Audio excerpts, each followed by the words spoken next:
Hello, everybody. Welcome to a special Boswell Book Company virtual event.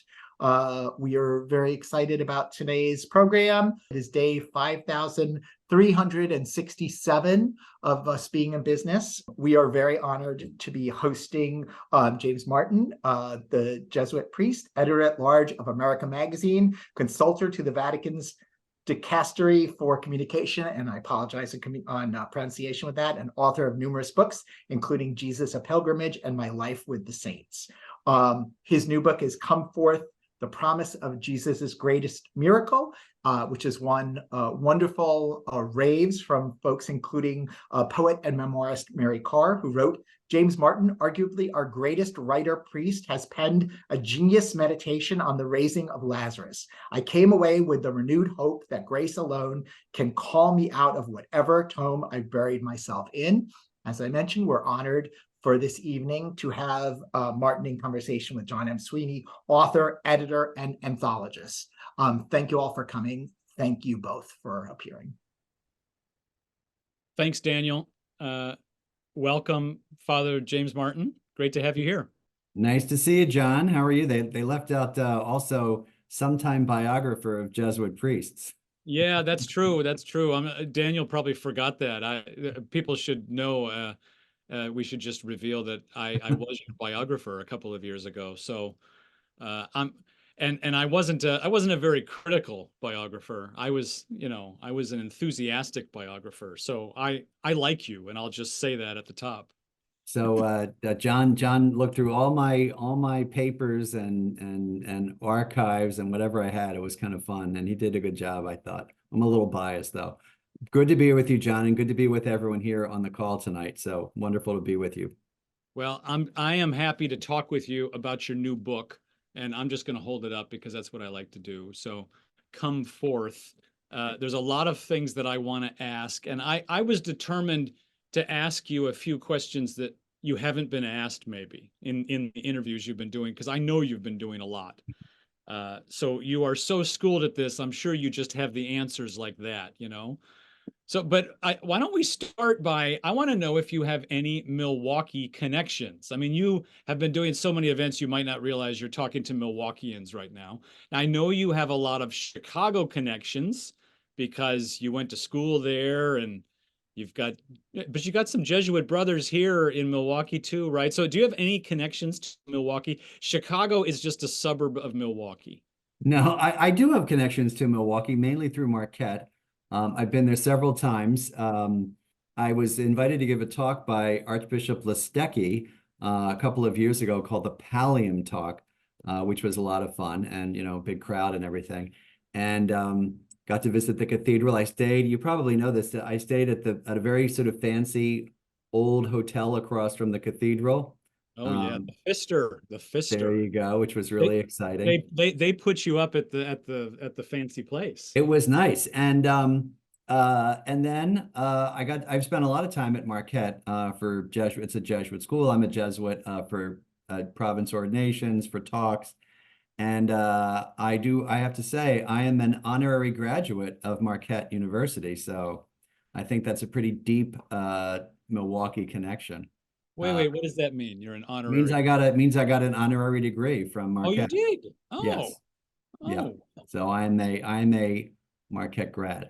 Well, mazel tov. Honorary. Yeah, which is kind of fun. So I love the school and I love the area, and one of my favorite parts of the area is the Joan of Arc Chapel, which I love. Oh yeah, it's beautiful. At Marquette, which is just gorgeous. So yes, that's nice to be back. Have you ever seen the Dorothy Day collection at Marquette?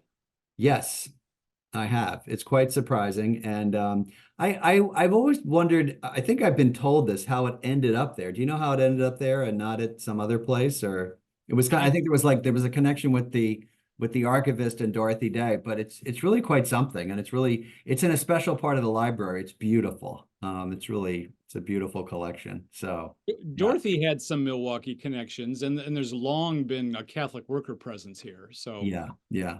But anyway, nice to be back. Well, it's nice to have you. So another thing I wanted to ask was the subtitle of the book. Who came up with that? So I will admit, so I reviewed your book a few months ago when it came out, And so then, I hadn't read it in a while. And then this week I pulled it off the shelf again and skimmed through it to make sure I remembered everything. And I had forgotten that this was the subtitle. I saw in the marketing copy for our event tonight that this was called Jesus' Greatest Miracle, the Raising of Lazarus. And at first I thought, oh, Daniel Golden is getting a little ridiculous with his marketing copy. And then I realized it's actually the subtitle of the book. So how or why and how did you come to describe this as Jesus' greatest miracle? Yeah, so traditionally this is usually called Jesus's greatest miracle, the raising of Lazarus, because it kind of outstrips the healing miracles. It outstrips the two other, according to a lot of people. I say in the book though that it's sort of unintentionally funny, as if there's some sort of competition between the miracles. Like the wedding feast of Cana. No, I'm the greatest miracle. So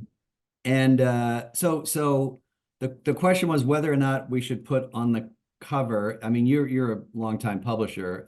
The Raising of Lazarus. Something about the raising of Lazarus, and someone Mickey Maudlin, formerly of Harper One, said, "No, it's okay. People are going to know it's about Lazarus. It's come forth. You don't have to hit them over the head with it." And I mean, you were in publishing, and one of the things was, if we call it the raising of Lazarus, people might say, I don't want to read a whole book about the raising of Lazarus and who is Lazarus. If we call it Jesus's greatest miracle, which is the traditional nomenclature for the miracle, it's kind of more interesting, more exciting. And it was Mickey who came up with promise. He liked promise, the promise of Jesus's greatest miracle. Now, interestingly, I should ask your advice on this, actually. In the UK, at Collins Publisher, which is the English publisher, the subtitle is longer, and I think I like it better. The subtitle is, tell me if you think this is better or worse, The Raising of Lazarus and the Promise of Jesus's Greatest Miracle. Now, our friend Jim Keen in America says that's too long. It's too many words in the book, too much. But I kind of like a little bit more description. What do you think? I agree with you. I think having Lazarus there is important. Mm-hmm. Mm-hmm. So Yeah. you may see that in the paperback version. Oh, all right. Yeah. Okay. Well, so tell the viewer here who has not yet read your book, why is this miracle so great, and why is it worth writing a fat book about? Yeah, so the book is a deep dive into the story of the raising of Lazarus, which, for people who don't know, comes midway through the Gospel of John, the fourth Gospel. And Jesus is asked by his friends, Martha and Mary, two good friends of his, to come and help their brother who is ill, Lazarus. He's described as he whom you love is ill. He waits a couple of days, which is kind of mysterious. That's something I talk about in the book. He finally comes to Bethany. Lazarus has been dead for 4 days. They take him to the tomb, or rather he goes to the tomb, and John, he's always in control. And he calls out, Lazarus, come forth, or come out, a little more literal translation. We can talk about that later. And the dead man comes out and he says, untie him and let him go. The idea that Jesus would be able to give life, which is, obviously something that comes from God, is pretty dramatic. And this is also the miracle that set in motion Jesus's crucifixion in John's gospel, because it really shocked people, and it was a real sign of his power. I decided to write this book because this has really always been my favorite scripture passage ever since, I say in the book, I saw Jesus of Nazareth on TV in 1977. The portrayal, this is a miniseries by Franco Zeffirelli, and the portrayal of Lazarus just captivated me. And then about 10 years ago, when, as you know, I did this book, Jesus, a Pilgrimage, I went to visit the tomb, which I didn't even know you could do. And I had a very strong spiritual experience there. And then since then, I've led pilgrimages to Israel, to the Holy Land. And I've brought people there, and it's been really powerful for them. So I thought, this is a little bit before COVID. I think I want to spend time kind of doing a deep dive into this story and to see what's there. And it was really rewarding for me. I hope it's rewarding for the reader too. Well, and speaking of deep dive, so you must have spent a lot of time thinking, I'm assuming probably praying about the weeping. Jesus wept. And I mean, whenever I think about that in this story, I think about how it must have been public for instance. I mean, Mhm. it's been something that people saw. Mm-hmm. This wasn't just, sort of quietly. Mm-hmm. Anyway, you must have really thought about this a lot, and you write about it too. I mean, just can you reflect on that? Yeah, sure. So it's one of the most well-known verses in the Bible, often said to be the shortest verse in the Bible. Jesus wept. There's one translation, Jesus began to weep. Um, and for a lot of people, it's a real sign of his humanity because he shows emotions. Now, of course, Jesus in other parts of the gospel shows emotions. He gets frustrated and angry with people. We know he gets angry with the disciples. He curses a fig tree. There's a lot of times where he gets angry.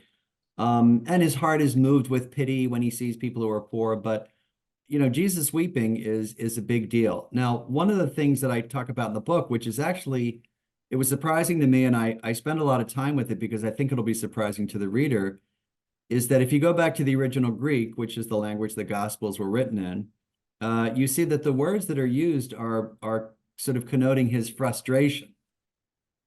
And even anger. So he's not so much sad as frustrated or angry, apparently at the people's lack of belief. Now, it could have been many things. And of course, originally it would have been in Aramaic. So it's Aramaic into the Greek and now into English. But that surprises a lot of people who think it's Jesus just being sad. So it's probably a combination of emotions. And yeah, so but as you say, it's very public. And then even the people around him see how much he loved him. So you're right, John. And actually I'm realizing this. It's funny after you write a book, you say, I should have put that in more. It's very public and people comment on it.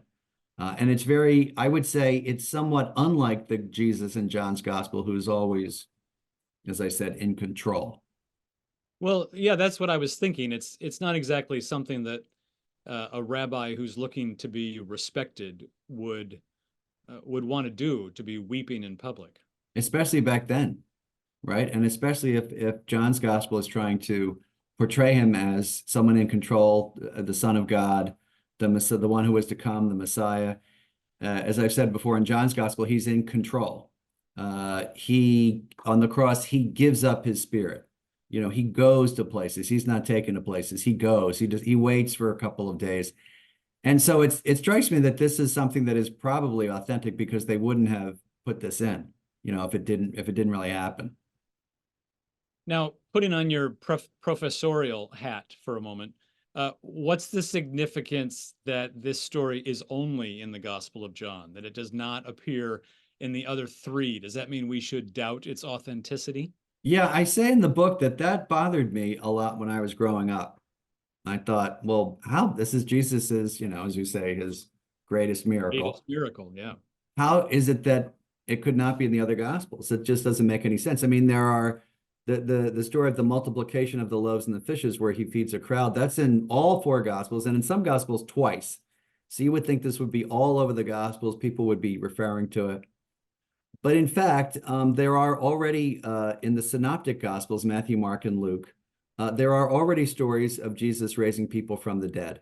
And I talk about that in the book and even have some pictures of it, not photographs, obviously, but I have lots of images in the book. One is the daughter of Jairus, a synagogue official in Capernaum, and the other is the son of the widow of Nain. Nain is a town in Israel, in Galilee. And scripture scholars say that the synoptic gospels, which are generally more focused on Galilee, Matthew, Mark, and Luke, John's gospel is focused a little bit more on Judea in the south, where Jerusalem is, as you know. And that they already had in the synoptic gospels their own Jesus raising people from the dead story, so they didn't need it, right? And as one scripture scholar says they may not have known also the great theological masterpiece that this would become, that the story of the raising of Lazarus would become. They may have had just kind of snippets of it, have known the tradition. But there is a link, which I found really interesting. In the synoptic gospel, in Luke, there's the story of the rich man and Lazarus, right? So Lazarus and Dives, so-called, that's rich in Latin. And the story, the rich man dies. He had not been taking care of Lazarus, the poor man who had been sitting outside his gate. The rich man dies. Lazarus is doing pretty well, and the rich man's in agony. And he says, go and tell my brothers, maybe Lazarus can go tell my brothers to treat the poor better. And Abraham says, well, no, even if someone comes back from the dead, they won't believe him. Now, normally that's taken as a story, not only about helping the poor, but also about Jesus's resurrection and how people might not believe him. But the guy's name is Lazarus. And I didn't realize this, John, but you probably did, that this is the only parable where a guy has a proper name. Usually it's a man went out to sow, a guy had two sons, the prodigal son's not named. But this is a story, as New Testament scholars point out, about a man named Lazarus who dies and comes back from the dead. And so a lot of scripture scholars believe that Luke would have known about the tradition of Lazarus being raised from the dead from John. And that's something new in scripture studies, John. I don't know when you were studying it, but when I was in theology, it was like there were different communities, right? There was the Mark's community that Mark wrote for, Matthew's community, John, Luke, blah, blah, blah. And they were distinct and they wrote for different communities.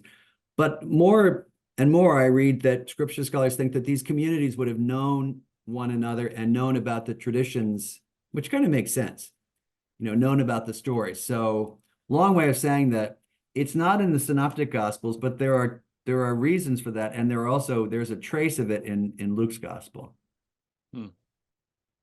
Well, you mentioned the illustrations in the book, and I wanted to ask you about this. Very excited about it. Well, so I know that your spiritual imagination is quite visual, because you're Ignatian, for one thing. Yeah, there you go. But also because, I know you a little bit, and so I know that that's the case. But this is definitely the most illustrations you've ever put in a book. And so what's going on? Is this just because of who you're becoming, or is it because they finally let you, or how did this happen? Well, it's funny, John, as a publisher, first of all, is it true? I think this is what they told me, that putting pictures in a book these days is not difficult because it's just printed, right? It's absolutely nothing. It's totally easy. It's not like the use of plates, Right. 30 years ago. Because it's just everything's just kind of sprayed on, right? Right. So, it's funny. I was reading a book. I forget the author's name. He's going to kill me. I was reading a book by an author who I met, who I won't say the name of the book because it'll embarrass him, but an author I met who gave me a copy of his book, and it was kind of like a guidebook, a sort of travelogue type thing, travelogue, sort of spiritual memoir. And it had pictures in it. And I thought, oh, this is wonderful. And I was in the middle of writing my book, and I thought, why don't I have pictures in my book? And why don't I have maps? And when I did my book, Jesus, a Pilgrimage, everyone said, oh, wish we had pictures of this and that. And so halfway through, I thought, when I was reading this guy's book, I thought, I'll ask Harper One. And they said, oh, sure. It's super easy. And I thought, fantastic.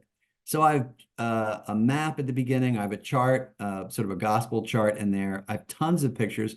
And they said, no problem. I mean, it's just a question of space. And I have to say, they did, and I know you know this, John, it's so much better now. Like, before it would come out really like muddy and dark but some of these pictures, I mean, I'll show people. I don't mean to make such a ad for the book, but some of these pictures, here's a picture. This is Tissot, the raising of Jairus's daughter. I mean, that's pretty nice.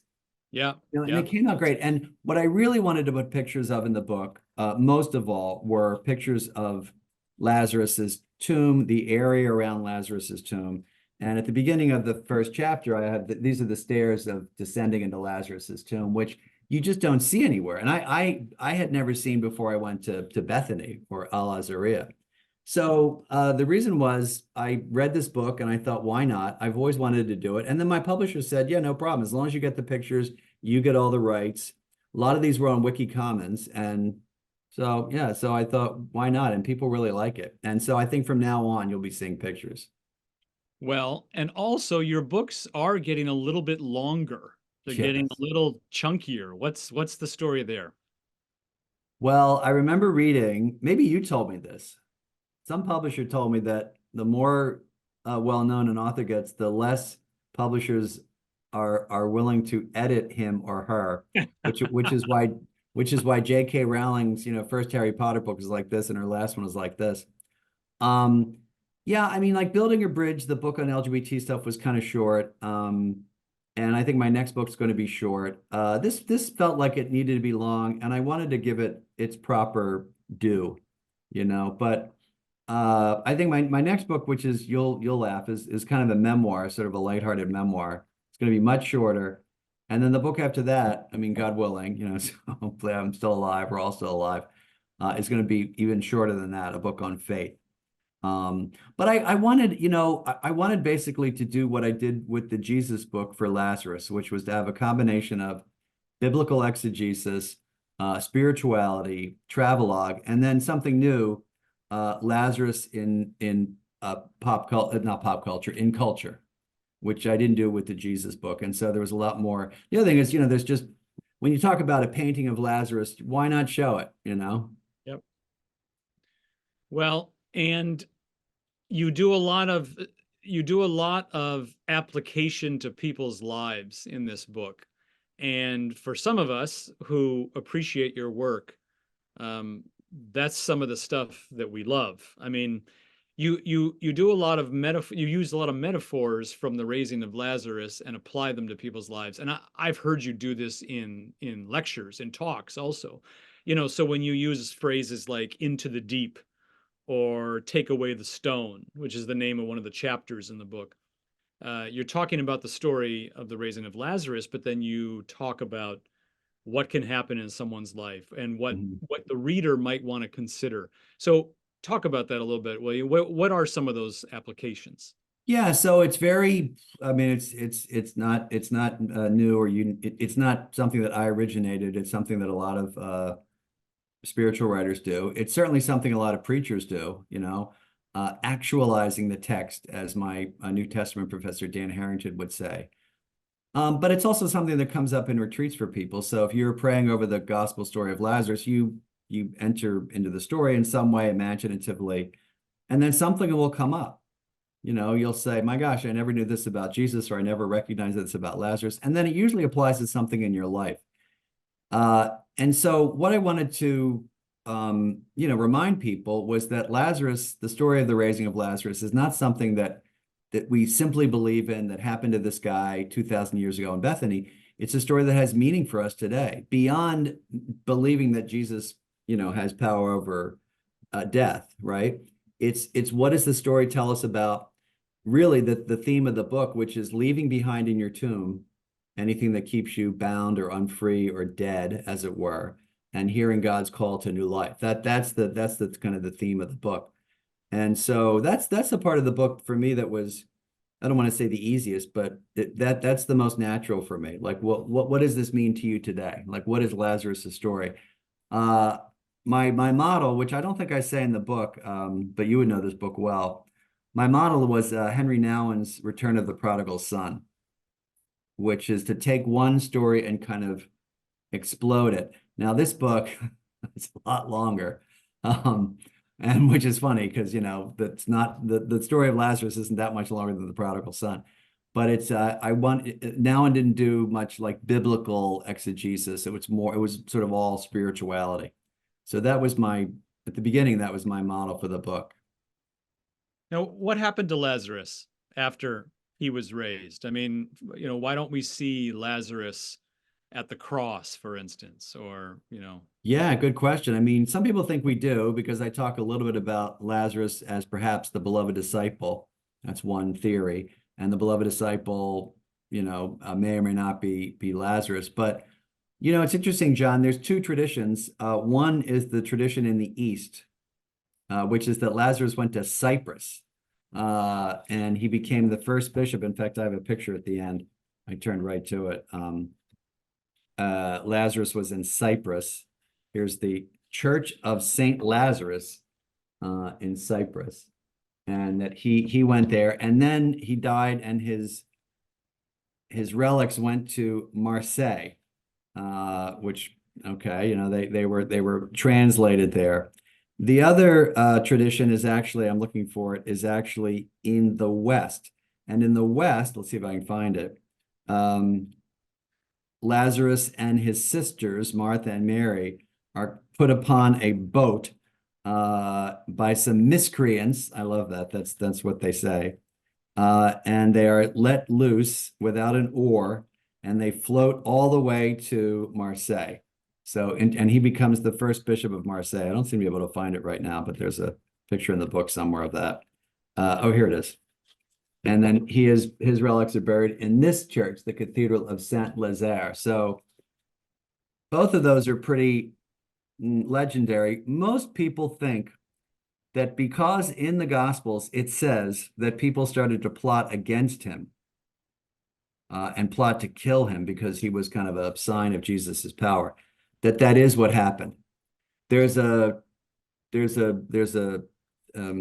what do I want to say? A tradition called, I'd never heard this before, a vaticinium ex eventu, which means it's a prophecy after the event, right? So if I'm writing a book about Jon Sweeney as a young boy, I would say, and he was destined to become a writer and a publisher. Now, I would never write that if people didn't know that. If I said, oh, Jon Sweeney was destined to become a opera singer, it would cast the book in a bad light. So people think that when you write that kind of prophecy, if it's after the fact, that it's likely that is what happened. So he probably was assassinated or killed in some way, which is actually what happens in the book, the Nikos Kazantzakis book, The Last Temptation of Christ, and also in the Martin Scorsese film. Yeah. He gets killed. I was thinking of that. Yeah. Yeah. Well, we have a few questions from people who are here watching with us, and I'm going to ask a few of those. I want to make sure I save a minute though to come back to one other question of my own. But this is from Michelle. Michelle asks, how did your relationship with Jesus change as a result of your delving into this parable at length? Do you feel you exhausted it, or does it continue to live and breathe for you? Oh, I definitely have not exhausted my relationship with Jesus, or rather, I would say Jesus has not exhausted his relationship with me. Jesus is alive and present to us through the Spirit, and so on retreat and in prayer and in day-to-day life, I'm constantly being invited into a deeper relationship with him in different ways. And I don't mean that in any sort of special mystical way, just the way that all of us are. She might mean the parable. She might mean, do you think you exhausted the research into the race of Lazarus? Yeah, it's funny. I would say no, because funny enough, John and Michelle, as I do these Zoom calls, I continually find out something new. It sounds really strange, but it shouldn't, because the Bible is the living word. But like the insight that John had a couple minutes ago, I some things I hear, I say, oh my gosh, I've never heard of that. A couple of weeks ago, I was on a Zoom call, and a woman asked a question and said, I find it really interesting that when Lazarus was in his tomb and he woke up, was sort of revivified by Jesus, he would be on the slab for a little bit and would have to say to himself, all right, now I got to get up. I got to do something no one has ever done before. I thought, wow. So these stories are inexhaustible. And I said to her, boy, I wish I put that in the book. I think after you write a book, you sort of have these kind of like, oh, I wish I had a V8, as the old commercial would say. So no, I have not exhausted it. I mean, I also, to John's point, I didn't want it to be a 700-page book. So I had to kind of limit myself. But no, I don't think you can ever exhaust these passages. I really do think that the Spirit is working through them, and you can go back to them all the time, and they will yield something new. There's another interesting question here from Amanda, and as part of answering the question, you could explain what your Friday faith sharing is. Amanda says, I often attend your Friday faith sharing and remember when you first mentioned writing about Lazarus. How do you know when you have found a topic that you want to write a book about? What a great question. So my Friday faith sharing is something I've been doing since March 2020. Boy, since the beginning of the COVID crisis. You will remember back then, unless there's someone on the call who's 3 years old who doesn't remember, but there was nothing to do at the very beginning, like no one was doing anything. So there was no work, there was nothing for a couple of weeks. And so I was doing my book, and I started to do daily faith sharing, really Bible study on the gospel of the day. And it got up to about 1,000 people. Eventually I couldn't do it every day. It was really getting difficult. And people, we were starting to do more and more work at American Media. So now it's every Friday at 3 p.m. Eastern time. Everybody's welcome. You're all welcome. And it is pretty wonderful. It's a community, and they know that I've been working on this. I've shown in the book, the stack, the manuscript, the galleys, this. It's been kind of fun. And then we did a little book club. How do I know? I've talked to Jon about this. I feel kind of a desire to write something, and I trust that that's God inviting me into this. Not that I have the Holy Spirit on my shoulder like a little dove, write this. But so I'll take an example. When I was writing this book on Lazarus, I really had a desire to, as I was finishing this up, I really like something kind of light and fun. And I'd been telling friends of mine about some summer jobs that I had when I was younger in the 70s. Paperboy, busboy, dishwasher, caddy, movie theater usher, bank teller, assembly line worker, all these crazy, crazy jobs. And I just started writing stuff for myself to get it down on paper. And I thought, you know what? This is an unusual idea for a book for someone like me. It's not like overtly spiritual, even though it is. But I was having so much fun. And so it turned into a book.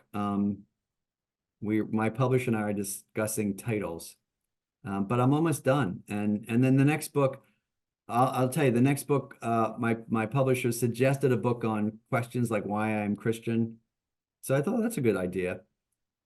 But when I was at the World Youth Day this year in Portugal, I did a talk called the Frequently Asked Questions About Faith, like just questions, like, does God exist? And people really liked it. And I thought, you know what, that's a great idea for a book. So that's kind of, I felt drawn to that too. So it's really how I feel drawn. People don't assign them. Thank God. How about you, Jon? Now let me ask you, you've written more book than I have. How do you sort of decide on what's next? I think it's pretty similar. An idea comes and you sit with it for a long time. And if it builds in energy inside of you, it means something. If it dissipates, that also means something. Yeah. Yeah. I mean, I also feel, look, a lot of us are believers on this call. I feel that God, you get the grace to write the book, and then the grace recedes. So towards the end of my Lazarus book, I was like, yeah, I'm just not as, I felt it. So the pull and the interest in Lazarus, which was intense during the writing of the book, just recede. Now I'm super into writing this little memoir. And I'm sure when I'm done that'll just kind of move. So I kind of see the spirit in that a little bit. Yeah. You get the grace to do it. Like yeah. I spent, and also it was COVID. So I had tons of time. But I remember like just piles and piles on this desk right here where I'm at, piles of books, and going back for the Greek and checking things and writing to scholars. And I just look back and I say, oh my gosh, how did I do that? Well, I want to make sure we talk about an aspect of the raising of Lazarus that we haven't touched on yet, which is the other characters, because you talk about it in the book quite a bit, and that's some of the interesting stuff. So can you talk about who are the other characters in the story? Yeah, so the main character, of course, not to be funny or flip, is Jesus. And so he is the protagonist. Actually, Lazarus doesn't say anything in the story or anywhere else. So I spent a lot of time on Jesus and what we can know about him, and understanding and misunderstanding Jesus. Again, his portrayal in the Gospel of John, which is very much in control. But, really the ones that are just as fun to write about are Martha and Mary, Lazarus's sisters. And I think one of the most sort of surprising things there's lots of surprising things about Martha and Mary, is that their characters in the story in Lazarus mirror the way that they are portrayed in Luke's gospel, where Jesus comes to their house.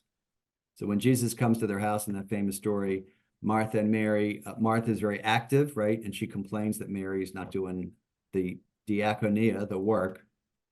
And so Mary is portrayed, at least in that gospel, as the contemplative one. And then in the story of Lazarus, their personalities are the same. Martha rushes out to greet Jesus while Mary stays behind. And interestingly, I love your cat. Your cat is so cute. Your cat is more contemplative and quiet. He loves a Zoom meeting. Well, good. And who doesn't? And Mary comes out only when Jesus calls her, more contemplative, and then she falls at his feet. So even those two gospel stories, they're very different. They show the women's characters, which I love. The other surprise I'll say, which really shocked me, was Amy Jill Levine, who I know you know, is a great Jewish New Testament scholar, and she is just brilliant. And I sent her a copy of this book in manuscript form along with 4 other people. Meaning I sent it to her and 4 other people. And she wrote back and said, you talk about the story in Luke where Jesus visits Martha and Mary's house, but you talk about the meal. There's no meal there. And I thought, well, of course there's a meal there. That's ridiculous. And I go back, there's no meal there. Martha complains to Jesus that Mary is not doing diakonia, whence the word deacon. And Amy Jill said one of the reasons we sort of relegate her to, as she said, peeling potatoes, is that we're uncomfortable with the idea of Martha being associated with diakonia. In fact, I'll show you a picture if I can find it, which I just found fascinating. So it's again, it's an example of how a gospel story that you think you knew very well, can kind of reveal its secrets to you. Let's see if I can find it. I think it's coming up. Wait a second. Here it is.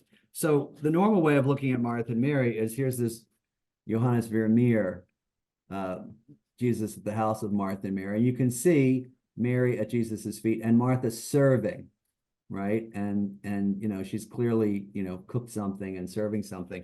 But Amy Jill said, no, it's diakonia. Mm-hmm. It's not so. So these characters are just so rich, and even though they only have a few words to speak, we get a sense of who they were. These are real people too. Yeah. All right, I'm going to turn to another question from folks who are here, and this is also from Michelle. Is the friendship bond important to the motivation of the miracle? Yeah, so when Martha and Mary send word to Jesus that their brother is ill, they don't say, Lazarus, your disciple. They don't say, Lazarus, you're of Bethany, which would be the biblical way.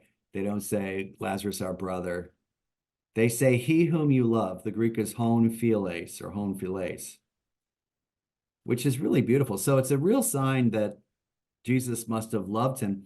Also, I think St. Augustine says this, that they don't even have to say come, which I this is why when you do the research, you find out all these things. They just say he's sick. And that should be enough. And so, Jesus, it's very mysterious because Jesus waits. I'm looking at all these images of Lazarus actually on my wall. Jesus waits 4 days. And so there's a sense of, well, gee, doesn't he care about him? But he comes and does something even greater for Lazarus, which is to give him new life. So it's a very mysterious story. I do want to show you this. This is the original of one of the pictures in the book. It's by William Hart McNichols, who's a great iconographer, and it is the authentic an authentic portrayal of the tomb. This is, in fact, what it looks like coming out of the tomb, the actual tomb. And then you see, I'm so glad it shows up so well. And you can see Jesus and Martha and Mary. I have another one just for the hell of it, or just for the heck of it. This is an icon that he sent me. He just said, I'm doing an icon of Lazarus for you. I said, why? No, oh, as I am. So he just sent it to me. So I put it in the book. I don't know if I showed you this to you, John, but isn't that something? Yeah, it's marvelous. So it's Hagios Lazarus, the Holy Lazarus, and this is as he's coming out of the tomb. So yeah, so they, he was obviously a very good friend of Jesus. I look at possible background for that. There's a lot of fictional versions of Lazarus and Jesus, work partners, related, friends from youth. So it's we don't know. I mean, we don't know. And we know that Jesus was friends with Martha and Mary, that's for sure. There's a theory that Lazarus might have been in some way disabled because he doesn't speak and he's in Martha's house, although Amy Jill Levine says that no Jewish women could own houses. So very mysterious. When we get up to heaven, I have a lot of questions for Jesus. When we get up to heaven, if I get there. The ultimate research. That's right. Now you must have had some fun with with that other verse from the story about I remember that the King James puts it, he stinketh. He stinketh. Yeah. So Martha, when Jesus says, take away the stone, which is a beautiful line and kind of inviting us all to participate. She says, Lord, already it has been 3 days. I can quote it to you because it's at the beginning. By the way, here's something funny. You'll appreciate this as a publisher. I wanted to put in the front the Greek, the original Greek, and a transliteration and and an English translation so people could follow along. And my publisher was like, of the whole story? Yeah, my publisher was like, no. Yeah, First of all, it would add like 8 pages. And second of all, they said, Jim, you love that stuff, but that's enough. But Martha says, if it were me, I probably would have said, to make you happy, it could be at the back, but not yeah, well, yeah, they didn't want it anywhere, but then they're probably right. Lord, already there is a stench because he has been dead for 4 days. And in the book, I mean, so many things to say about that. In the book, I sort of connect that to Martha's kind of, first of all, practicality. I mean, there would be a stench, even though they anointed him very well. But also kind of a focus on the negative. Like, look, I'm here. I've just asked you to take the stone away. You know what I can do. And she still is focused on the negative. And I do a little sort of exploration of what it means to focus on the negative in life and how we can sort of avoid that without trying to blame Martha. I think we don't want to make people scapegoats. By the way, interestingly, in almost all of the portrayals, including on the front page of the book, I'll zoom in, you can see in the back, someone covering their face with a cloth. Yeah. So yeah. they're in every portrayal. And I have an icon here. Hold on.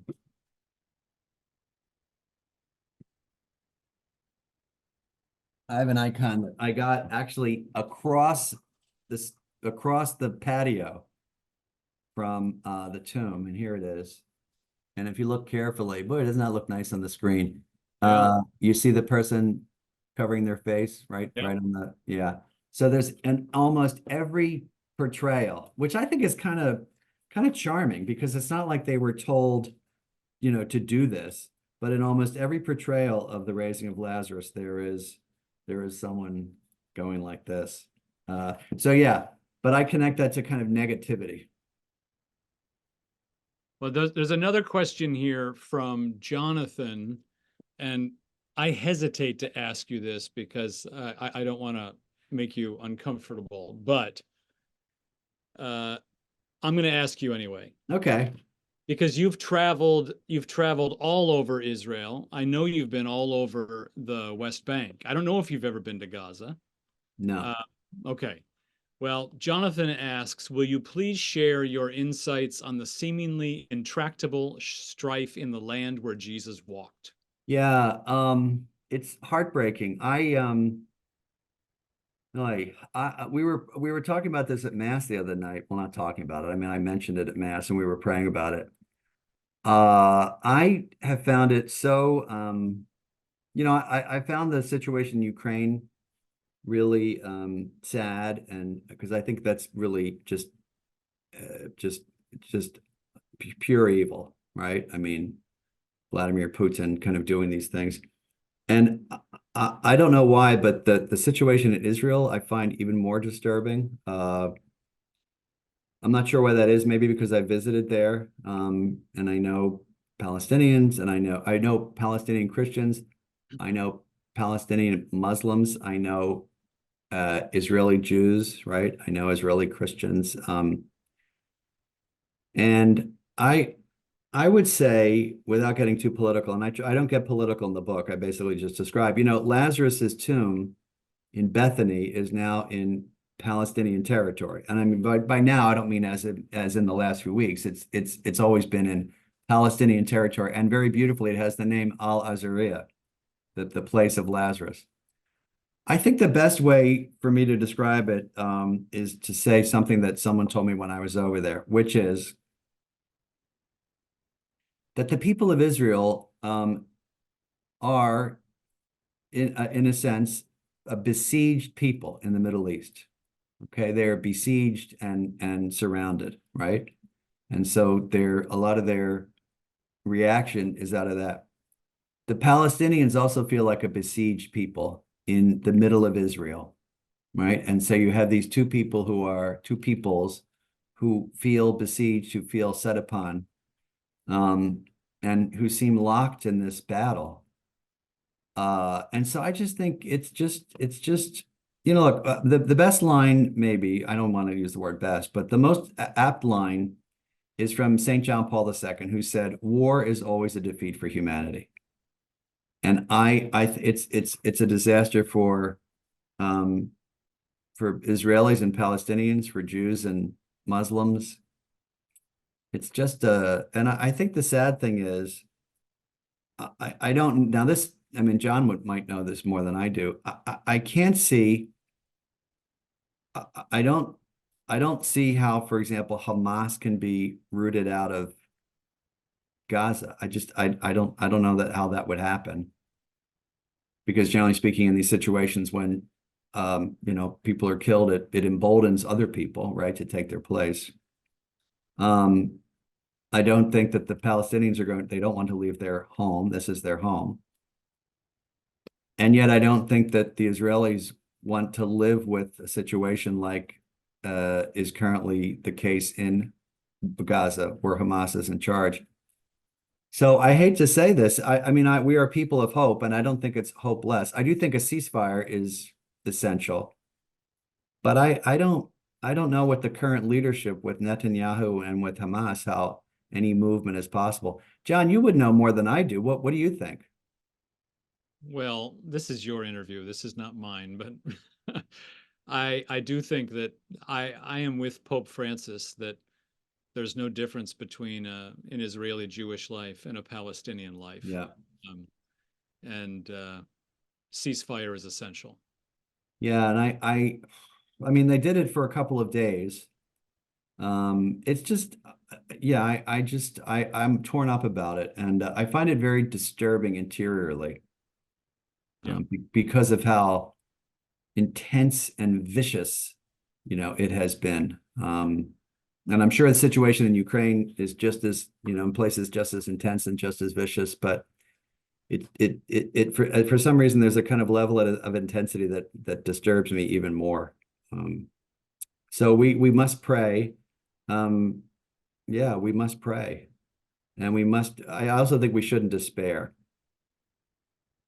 Well, thank you. This is the question I wanted to make sure that I had a chance to get back to. Okay. So what a lot of people know about Father James Martin is that he has sort of put himself on the line for the last several years, championing building a bridge between the LGBTQ community and the Catholic Church, a bridge that might go in both directions. And you've given a lot of talks on this. You did a book about this. You've really dedicated years of your life to this. And at a certain cost, I know that. We're on Zoom right now, so there's no one picketing outside, but you often get that kind of treatment. But anyway, in this book about Lazarus, you do come around to LGBTQ rights and their role in the church and what they might reflect on and so on. Because this, you know, I want to hear. I want to hear what led you to make sure that you brought this issue into this book. I think it's 16 chapters, and it's by chapter 15 that it comes in. But I found that interesting, and I wanted to just make sure I asked you about that. Yeah, sure. So I think one of the reasons I had to put them in the book was not simply because they're a group of people that I minister with now. I mean, that doesn't argue to put them in the book. You know, I could be working with all sorts of groups, and I don't want to shoehorn people into the book. You know, like I have to force this into the book. But one of the reasons that I really wanted to include LGBTQ people was sort of a funny thing about the title. So when Jesus stands at the tomb in Bethany, he says the Greek words Lazare or Lazare, I guess, duro exo. My Greek, I don't know how to pronounce Greek very well, but it's Lazare duro or deoro exo, which literally means exo is out. So exodus, we know a hodos is a road. A soon is together, synoptics, to see with one eye. Soon, hodos, walk together. Synod, synodos, that's where that comes from. Exodos is a road out, right? So exo is out. Jesus casts out demons. Ekbalain, he casts them out. Okay, why am I going that little Greek tangent? Because duro exo means come out. It doesn't mean come forth, because come forth is like this, like come this way, at least as I hear it. I call it come forth because this is the first I sort of heard of the story when I was listening to Jesus of Nazareth by Franco Zeffirelli. He says, Lazarus, come forth, in this British accent. But I also knew that if I called this book Come Out, people would think this is about LGBT stuff. I mean, I could have called it some other thing, but this image of come forth, leave behind, that was the theme of the book. So I wanted to call it Come Something. And so I reflect on that in the book and talk about the title, but more deeply to say that for LGBTQ people, coming out is in fact like leaving behind things in the tomb for them, like a sense of inadequacy or a sense that they're a mistake or a sense that they don't belong in the church or they're not good people, right? And so I spent a couple pages on that because it's an important insight for them. And I wanted to let people know that, you know, that for this particular group of people, the words come out are really important. And I also did want to explain why, if the translation isn't come out, and in fact, in the New American Bible, in the translation I use, it says, Lazarus come out. He cried with a loud voice. So that's the translation we use, you know, at the Sunday before Palm Sunday. So for all those reasons, because they're an important group of people in the church, because of the title, but really because of what come out means for an LGBTQ person. It's a big deal, right? Coming out is a big deal. And I will tell you another funny story about this title. And Jon Sweeney, you know, my literary agent, Roger Freet, he said that, this is pretty funny. He said that when he first heard Come Forth, he thought it was a sequel to Come Third, and that maybe the sequel to this could be Come Fifth, Come Sixth. So yeah, so come out. Yeah. It's an important phrase and an important concept for LGBTQ people. Thanks. Sure. Well, we're going to let you go in a minute. I think my last question is, some of us know that you've been spending a lot of time in Rome and Vatican City lately, and there's got to be some inside scoop, some inside information that you have that you can share with, you know, people in Milwaukee. Yeah, I can. I can say that the Synod, where I spent the month of October, I can't believe I was there for an entire month. I'm grateful for everyone's prayers who prayed for me. Was an extraordinary event and really an event of the Spirit. And I've come up with 3 words to describe it in talking with people, which is exciting. It was really exciting to go in every morning into the great aula or the hall. The aula, I loved saying this. The Paul VI Hall is in Italian, the Aula Paolo Sesto, which I think, I don't know why I love saying that.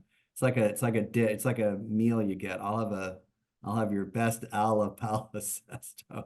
I'll have a little Parmesan with my Palo Sesto. It was exciting going in with all these incredible people from all over the world. Really exciting. It was intense.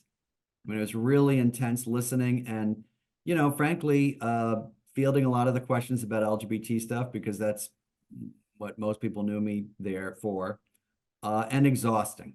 It was exhausting. People say, well, you're sitting on your butt all day and what's the big deal? Well, listening to people and, different languages and, and we worked 6 days a week. It was pretty exhausting, but I'm looking forward to next year. And the spirit was there. The other thing I will say is that Pope Francis is a lot of fun to spend time with. He's just a lovely person. He's funny. He's down to earth. He's just funny. I'll tell you, can I end with a funny story? You can, yeah. So there was a sister there who one day came in to the Aula Paolo Sesto with a big black eye. Actually, her left side. Terrible. I mean, really, like, banged up. And we were all upset. And we said, what happened? It turned out some guy attacked her on the street. Like, not some homeless person, but some guy. Just punched her. Big black guy. So she's standing there in the aula, and you can see the news going up to the head table. You could see it literally, people like pointing, and someone talked to the Cardinal Grech, who was the Secretary General. And you could see him talk to the Pope. You could see all this happening. The Pope looks over, and the Pope calls her up. And she goes up. It was really kind of moving for some reason. I don't know what it is. Like, the Pope's here, and he wants to kind of take care of you. So she goes up, and they knew each other. And he gives her a big hug. Everybody clapped. And then she throws her head back and laughs. And I said, I'm going to find out what he said. That's what I want to know. So the next day, sister came in, and her eye was a little better. And I said, how are you? She said, I feel a little better. And I said, I have to ask you, what did the Pope say? Now, here's the thing. Everyone would think the Pope would say, oh, sister, our Lord was beaten too, or suffering is part of life, or I prayed for you last night. He said, if you want, I can even it out and punch in the other eye. I just thought, and she loved it. So it was the right thing to say. It was so funny and just so human. That's how he is. That's how he is. That's my sense of how he is. He's himself. He's wonderful. He's funny. He's playful. He knows what to say to make someone laugh. And I just think he's great. So that's an insight for Milwaukee.